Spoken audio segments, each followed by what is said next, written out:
ride dick like a carnival. Been over having flashbacks, she gon' eat me up like a carnival. It's the way I pop my shit, the hoes not ready, I'm going Broncos. So for one reason or another, everyone's talking about this Carnival song, but did you notice what Playboy Carti's wearing? Bro has on a weightlifter belt, which is kind of crazy. I'm starting to see how like gym influence is kind of creeping into mainstream fashion. Check out this other video that dropped last week. Yeah, life's a journey, full of choices. Partying, raging, working out.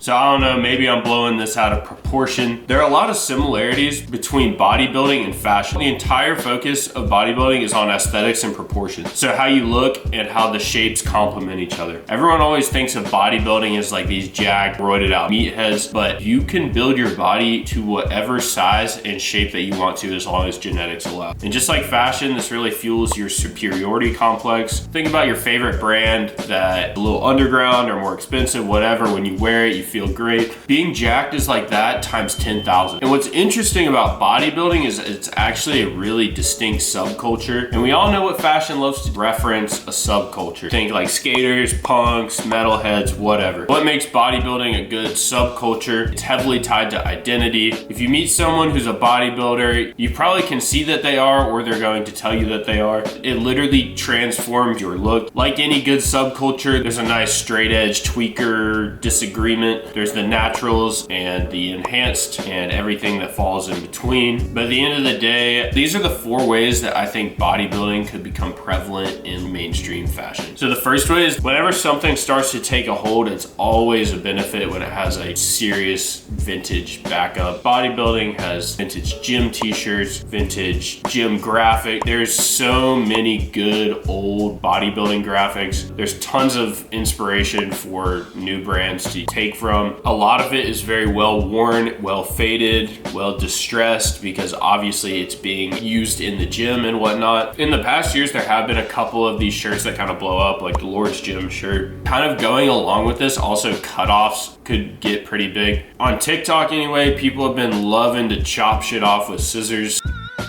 Last merch actually had the cuff literally scissor chopped off of the hoodie. But yeah, you know gym guys, they love to cut off shirts. I think we could see different top kind of breaking the t-shirt mold we've seen for the last couple years. So the second way that I think bodybuilding could become a really big influence in fashion is by mixing of big and small proportions. There's this idea when you go into the gym, you want to have like the baggiest possible clothes you can on because your muscles have not been pumped up yet. You want to hide that until the time when they are. For instance, say you work out legs, you might take off your sweatpants and have like really short shorts on because you know that is the muscle that you're working out. You would continue to wear like the oversized t-shirt or hoodie. And what separates this from already mixing proportions is that this is really tailored just to emphasize your strengths. If you have like really toned arms and an aesthetic torso, you might wear a cutoff t-shirt and then like your legs are pretty skinny, so you wear baggy jeans. So number 3,